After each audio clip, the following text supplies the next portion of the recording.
The smell of burnt coffee and desperation hung in the air like a bad hangover. It was 9 a.m. on a Tuesday in Dallas, the kind of morning where the humidity made your shirt stick to your back before you even got to the office. I was sitting in my usual spot at the back of the conference room, away from the polished walnut table where the company's golden boy held court. I'm Michael Thompson. I'm 49 years old. I've got the kind of face that disappears in a crowd and a job title that makes people's eyes glaze over at barbecues. Senior Engineering Compliance Manager. Sounds about as exciting as watching paint dry on a fence post. But here's the thing. I'm the reason Apex Industrial Solutions hasn't been sued into the ground by angry oil companies with deep pockets and expensive lawyers. We were in the Q3 strategic planning session. At the head of the table sat Bradley Stevens, our hotshot director of operations. Brad looked like he'd stepped out of some business magazine, 29 years old, wearing suits that probably cost more than my truck payment, and throwing around words like synergistic integration and vertical optimization like they actually meant something. He'd been with the company for 4 months. I'd been here for 15 years. "We're looking at a quantum leap in revenue," Brad announced, slapping his tablet against the whiteboard. The guy had the energy of a retriever that had found a tennis ball factory. With the rollout of our autoflow valve system, the PetroTech Corp partnership is going to revolutionize pipeline management. We're talking about a $180 million contract, people. This is the big leagues, and our intellectual property is locked down tight. That's when my left eye started twitching. Just a little. The kind of professional irritation that comes from watching a rookie quarterback call plays he doesn't understand. I cleared my throat. In the acoustic tomb of that boardroom, it sounded like a chainsaw starting up. "Brad," I said, keeping my voice level, "quick question about that IP lockdown." Brad stopped mid-gesture and looked at me like I was a printer that had just jammed. "Mike, we're in a flow state here. Can we table the details for later?" "It's not really a detail," I said, adjusting my reading glasses. "You've got the auto flow valve system listed as wholly owned proprietary technology, but patent 7849 has a pending assignment flag in our internal audit system. The rights transfer isn't complete yet." The room went quiet. Christopher Walsh, our CEO, a guy with about as much backbone as a wet paper bag, looked up from his phone for the first time all morning. "Mike," Brad sighed, making that sound people make when they're trying real hard to be patient. "Legal cleared this months ago.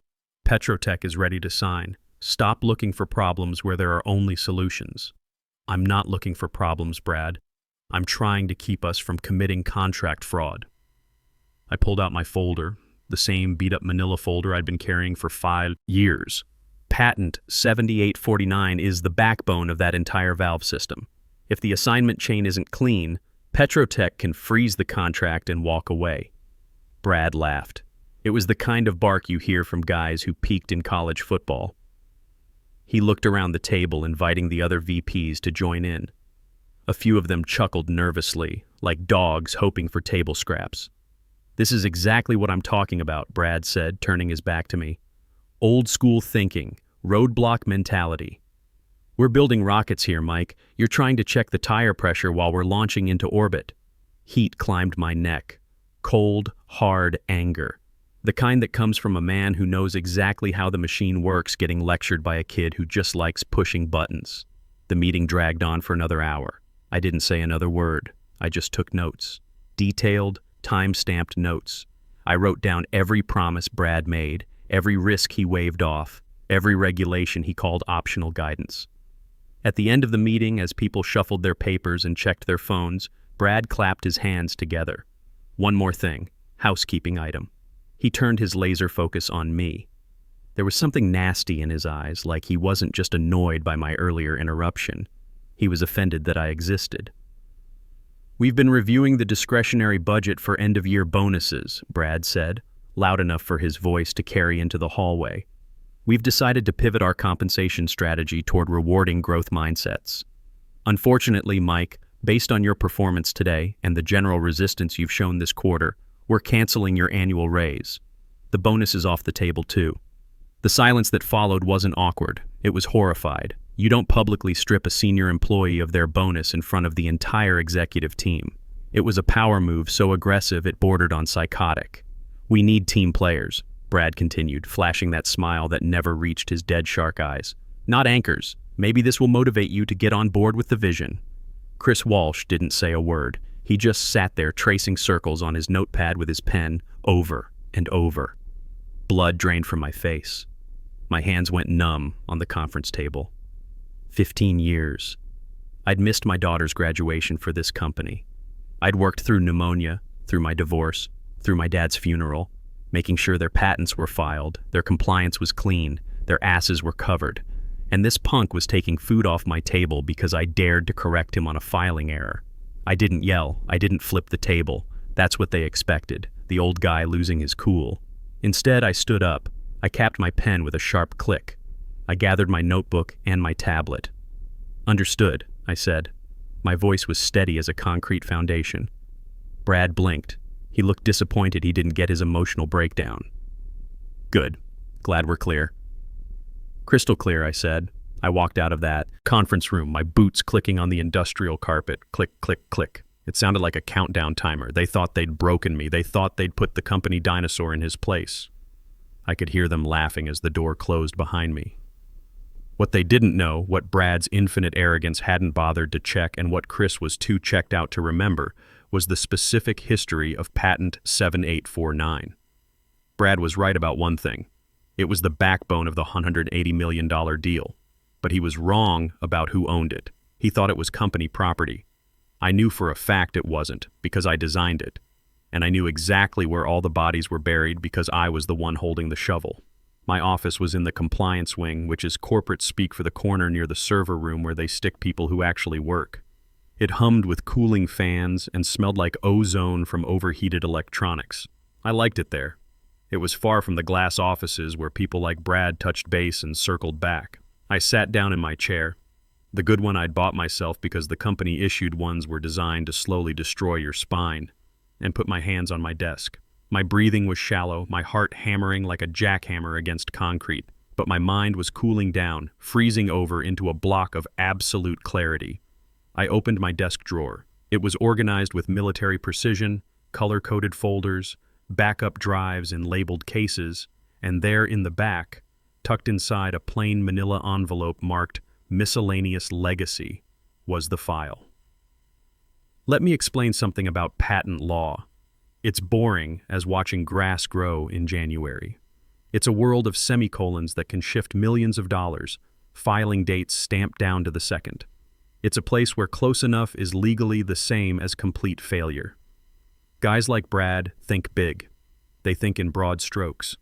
They figure the details will sort themselves out. But the universe doesn't care about your job title or your Harvard MBA. The universe cares about paperwork. I pulled up the digital record for Patent 7849 on my dual monitors. The system lagged for a second, then the file appeared. Title: Automated Pressure Release. Valve System for High-Capacity Pipeline Networks. Inventor: Michael R. Thompson. Assignment: Pending. There it was. The word that was going to cost them everything. Pending. I closed my eyes and let the memory wash over me. It was 5 years ago. I was going through my divorce. My ex-wife had decided fidelity was more of a suggestion than a commitment. I was drowning in legal bills and living in a one-bedroom apartment that smelled like old carpet. I threw myself into work to keep from going crazy. The company was struggling with pressure regulation issues in their valve systems. The engineering team was stumped. The visionaries were panicked. So I did what I always do. I fixed it. I wasn't a design engineer by training, but I understood the physics. I knew the safety protocols. I designed the automated release system myself, working nights and weekends in this same chair, fueled by gas station coffee and the kind of insomnia that comes from staring at an empty apartment. I filed the provisional patent application myself, listing myself as the inventor because technically I was. Standard procedure was for legal to send me an assignment form within 120 days. I'd sign it, transferring ownership to the company in exchange for, well, usually nothing. Maybe a plaque and a $50 gift card to Applebee's. But 5 years ago, legal was in chaos. The old general counsel had been fired for embezzlement. Files were lost. Emails were deleted. The assignment form for Patent 7849 never came. I remembered waiting for it. I remembered checking my inbox every day for 2 weeks. And then I remembered the day I stopped checking. I figured it was their job to secure their assets. I was just the compliance guy. If they had treated me right, if they'd given me the respect, the pay, the recognition I'd earned, I would have walked into Chris's office years ago and said, "Hey, we missed a signature here." I would have fixed it because that's what I do. I fix things. But today, Brad had stood in front of the entire leadership team and stripped me of my bonus. He'd taken food off my table. He'd mocked my dedication to keeping this company out of court. I looked at the screen. The patent had been granted 3 years ago. But without that assignment form, the rights remained with the inventor. Me. I owned the valve system. I owned the technology that made the autoflow line possible. I owned the engine of Brad's rocket ship. A smile tugged at my mouth. It wasn't a nice smile. I reached for my phone. I didn't call a lawyer. Not yet. First, I needed to lock the door from the outside. I opened a new email. Subject, quick IP verification check. I didn't send it to Brad, I didn't send it to Chris. I typed in the email address of Andrew Parker, the Chief Compliance Officer at PetroTech Corp. Andy and I had met at industry conferences over the years. We'd bonded over our shared hatred of buzzwords and our appreciation for well-organized filing systems. "Hey Andy," I typed, "just doing routine housekeeping before the big partnership signing. Can you confirm what documentation you have on file for the 7849 patent family? Our new director seems confident everything's automated these days, but you know how I am about crossing T's and dotting I's. Best, Mike." It was innocent, helpful, the kind of email a diligent compliance manager sends. But to a guy like Andy, it was a fire alarm. It was code for check your records. Something's wrong. I hit send. Then I minimized the email window, opened my compliance spreadsheet, and went back to work. I had audits to run, safety reports to file. I was going to be the perfect employee. Quiet, invisible, efficient. While I worked, I imagined that email bouncing through fiber optic cables, landing in a server in Houston. I imagined the invisible noose tightening around Brad's neck.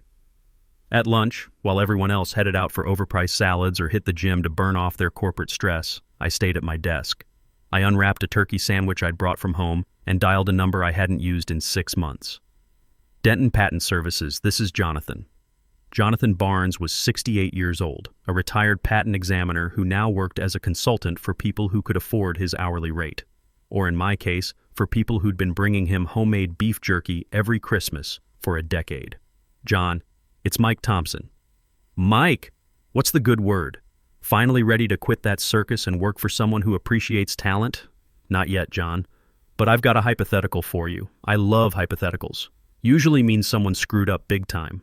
Let's say an employee creates a patentable invention during off hours using his own resources and files it under his name. Let's say the company includes that invention in a major commercial contract but never executes a formal assignment of rights. And let's say the employee's contract had a sunset clause on IP claims that expired 2 years ago due to a corporate restructuring. Silence on the line. I could hear John taking a drag from his cigarette, one of the few guys left who still smoked in his office. "You talking about the 2019 merger? When Apex dissolved the LLC and reformed as a C-Corp? That's the one." John wheezed, a sound that was half laugh, half cough. "Mike, if they didn't get that assignment signed before the entity dissolution, that IP doesn't belong to the new corporation. It belongs to the ghost of the old LLC. And since the LLC is dead, it defaults back to the creator. Watertight? Tighter than a tick on a hound dog, son. Without that signature, they're selling a truck they don't have the title for. If they try to execute a deal based on that IP, it's fraud. Federal fraud." "Just checking my math," I said. "Give 'em hell, Mike." I hung up the phone. The weapon was loaded. 10 minutes later, my desk phone rang. It was Andy from PetroTech. "Mike, got your email," he said. His voice was tight. "I'm looking at our due diligence folder right now. You're asking about patent 7849, right?" "Yeah," I said, typing away at my keyboard to sound busy and casual. "Brad mentioned the autoflow rollout is completely dependent on it. Just wanted to make sure our cross-references match your records." "Mike, I'm looking at this file right now," Andy said slowly. "I see the patent grant. I see the technical specifications. But the chain of title folder is empty." "Huh. That's weird. Maybe it got misfiled during our system migration." "I'm checking the USPTO database," Andy said. His typing sounded like machine gun fire. "Mike, It lists the owner as you, Michael R. Thompson, individually. I pretended to be surprised. Well, that was the original filing, but there should be an assignment document somewhere. I mean, we're about to sign a $180 million contract. Legal wouldn't miss something like that. Mike, Andy's voice dropped an octave. If there's no assignment on file, PetroTech can't touch this deal. Our risk protocols strictly forbid integrating third-party IP without full indemnification and ownership transfer. If this technology belongs to an individual employee, Jesus, does your director know? Oh, Brad's very confident about everything, I said. He told me explicitly this morning not to worry about details. Said the IP was locked down tight. He's lying or he's an idiot, Andy said flatly. He's very visionary. I have to flag this immediately, Andy said. I'm putting a hold on the payment schedule until this gets cleared up. Mike, if this isn't resolved before the board meeting, they're going to have my head for due diligence failure. You've got to do your job, Andy. Same as I do mine. I'm sending a formal request for information to your general counsel. I'm copying your CEO. Sounds like the right call. Good luck. I hung up the phone and took a sip of my lukewarm coffee. The fuse was lit. It would take a few hours for that request to work its way through our company's bureaucratic digestive system. Legal would get it, panic, and start searching. They wouldn't find anything. Then they'd call Brad. I checked the time, 1:15 p.m. I opened my email and sent a request for a personal day tomorrow. Reason? Stress management. I wouldn't be here when the bomb went off. I wanted them to sit in the crater alone. I spent the rest of the afternoon doing exactly what they paid me to do. I organized files, updated compliance logs, reviewed safety reports. I was a ghost haunting a machine I'd already sabotaged. Around 3 p.m., I saw Brad strutting past my office. He was laughing into his headset, probably talking to some recruiter about how awesome he was. He didn't even glance at me. To him, I was office furniture, a filing cabinet that occasionally made noise. He had no idea the furniture had just canceled his golden parachute. I packed my bag at 5 p.m. sharp. I took my personal notebooks, my coffee mug, my framed picture of my daughter. I left the company laptop on the desk. "Good night, Mike," Timothy Garcia, the security guard, said as I badged out. "Good night, Tim. I think it's going to be a quiet evening." "Hope so," he said. It wouldn't be. I woke up at 6 a.m. without an alarm.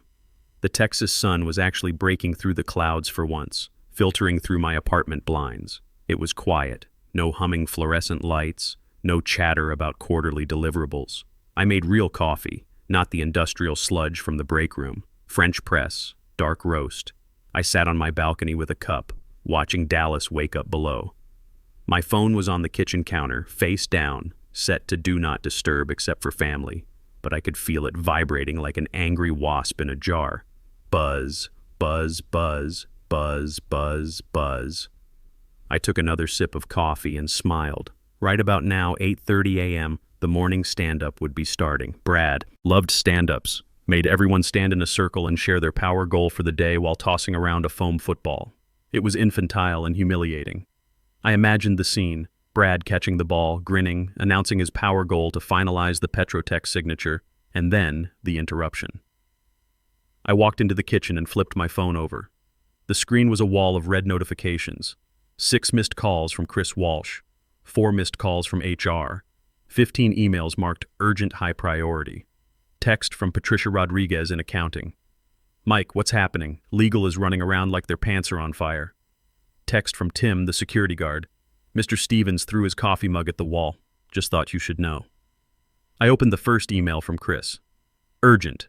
IP documentation 7849. Mike, we have an inquiry from PetroTech regarding assignment of the autoflow patent. They claim documentation is incomplete. Need you to pull physical files immediately. Top priority. Sent at 8:20 a.m. Second email. "Where are you? Mike, you're not at your desk. I don't care about your personal day. We have a crisis. Get in here now." Sent at 8:47 a.m. And a text from Brad. "Call me. No, please. No explanation. Just a command from a man who was probably realizing his empire was built on sand." I put the phone back down. I wasn't calling. Not yet. I spent the morning working on my truck, a 2008 F-150 that I'd been rebuilding in my spare time. Changing oil, checking belts, real work that you could see and measure.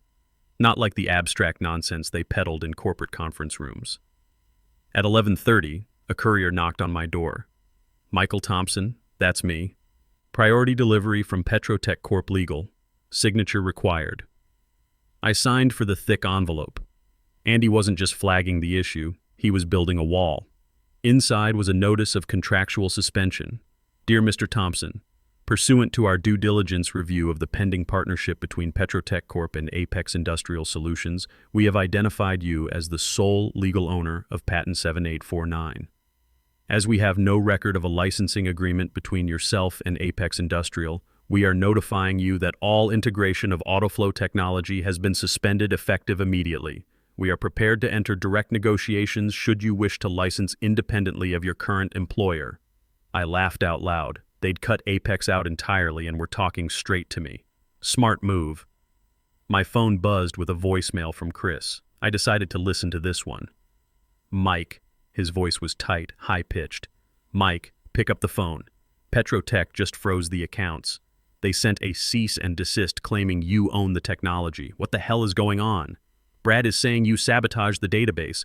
I need you here now. Sabotage. Of course Brad would call it that. He couldn't conceive of a world where his failure was his own fault. I replied to PetroTech first. Received. I'm open to discussions, but I need to resolve internal matters first. Please maintain the freeze until further notice. Then I texted Chris. I'm on scheduled personal day. I'll be in tomorrow at 9 a.m. If you want to discuss licensing my personal intellectual property, have a meeting room ready. And Chris, you're going to need lawyers. I hit send and went back to working on my truck. When I walked into the Apex building the next morning, the silence was thick enough to cut with a welding torch. Usually there's background noise, phones ringing, coffee brewing, people talking about the Cowboys. Today it was like walking into a morgue. Jennifer Foster at the reception desk saw me come in and immediately grabbed her phone, whispering urgent words into the receiver. I badged in and took the elevator to the executive floor. When the doors opened, I saw them. A cluster of suits huddled in the hallway, looking at tablets and having aggressive, whispered conversations. Brad was there, looking like he hadn't slept. His tie was loose, his hair messed up, dark circles under his eyes that no amount of energy drinks could fix. He was pacing back and forth, gesturing wildly at our general counsel, a nervous little man who looked like he wanted to dissolve into the carpet. It's a clerical error, Brad was saying, his voice cracking. He's a compliance manager, not an engineer. He didn't invent anything, he just filed paperwork. The paperwork says he's the inventor, the lawyer shot back. And the paperwork says we don't own it. PetroTech isn't freezing payments over a clerical error. They're freezing them because we tried to sell them stolen goods. It's not stolen, it's company property. He worked here when he made it. Did you sign the assignment form? The lawyer yelled. Did you check the files? That was his job. His job is to do what I tell him to do. I stepped out of the elevator. The sound of my boots on the marble floor cut through their argument like a chainsaw. They all turned. Brad's eyes went wide. For a second I thought he might take a swing at me. But then he saw my face. I wasn't smiling. I wasn't scowling. I was completely, utterly blank. It was the face of an auditor, the face of a tax collector, the face of the inevitable. Mike, Chris said, stepping out of his office. He looked 10 years older than he had on Tuesday. My office. Now. Morning, Chris, I said pleasantly. Coffee smells good today. This isn't a social call, Brad spat, stepping toward me. You think this is funny? You think you can hold the company hostage over some filing error? I stopped and looked at him. I didn't raise my voice. I lowered it. It's not a filing error, Brad. It's the law. You told me not to worry about details. Well, the details just foreclosed on your rocket ship. Brad's mouth opened and closed like a fish on a dock. I walked past him into the boardroom, the same room where 2 days ago he'd stripped me of my bonus. Chris followed me in. The lawyer followed. Brad scrambled in last, looking like a cornered rat. I sat down at the head of the table. I didn't ask permission. Chris hesitated, then took the seat to my right. Brad sat across from me, vibrating with rage and panic. PetroTech has frozen the $30 million initial payment, Chris said, his voice shaking. They're threatening to pull the contract entirely. Our stock is down 8% in pre-market trading. Mike, tell us how to fix this. Fix it? I asked. I tried to fix it on Tuesday. You told me I had a bad attitude. We're past that, the lawyer interrupted. Mike, Let's be reasonable. We know you filed the patent while employed here. Implied ownership statutes clearly state, don't quote statutes at me. I cut him off. I know patent law better than you do. That's why you pay me to handle compliance. The work was done after hours using my own resources. You had 120 days to execute assignment of rights. You didn't. The company dissolved and reformed. The rights didn't transfer because they weren't listed in the LLC's assets. They defaulted to the inventor. I pulled a folder from my briefcase and slid a single sheet of paper across the table. It was a notarized affidavit from the USPTO confirming my ownership. Patent 7849 is mine, I said. And since AutoFlow can't function without it, AutoFlow is effectively mine too. This is extortion, Brad hissed. I'm not doing anything, Brad. I'm just sitting here. You're the ones who sold a product you didn't own. That's fraud. Federal fraud. You know what the penalty is for defrauding partners in deals involving public companies? Prison time. Not the nice kind with tennis courts. Brad went pale. What do you want? Chris asked. He sounded defeated.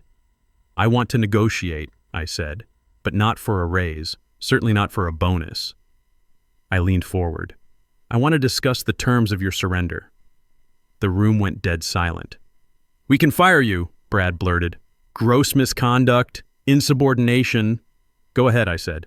Fire me.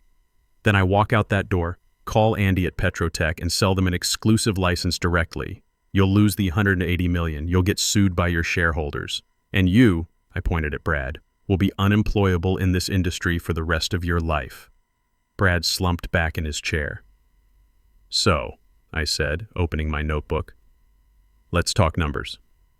Chris was the first to speak. Okay, Mike. You've made your point. You have the leverage. We need the rights to 7849 assigned to the company to unlock the PetroTech deal. What's your price? It's not a buyout, I said calmly. We're discussing a licensing agreement. I looked at my notes. Here are the terms. First, a retroactive licensing fee for unauthorized use over the past 3 years. Based on standard industry rates for valve technology licensing, that comes to $120,000. Brad winced, but didn't explode this time. Second, a forward royalty of 1.2% on all net revenue generated by the AutoFlow line. 1.2% of net? Chris calculated quickly. That's still significant over the contract life. Then negotiate with PetroTech yourselves, I said, starting to close my notebook. Wait, Chris said quickly. What else?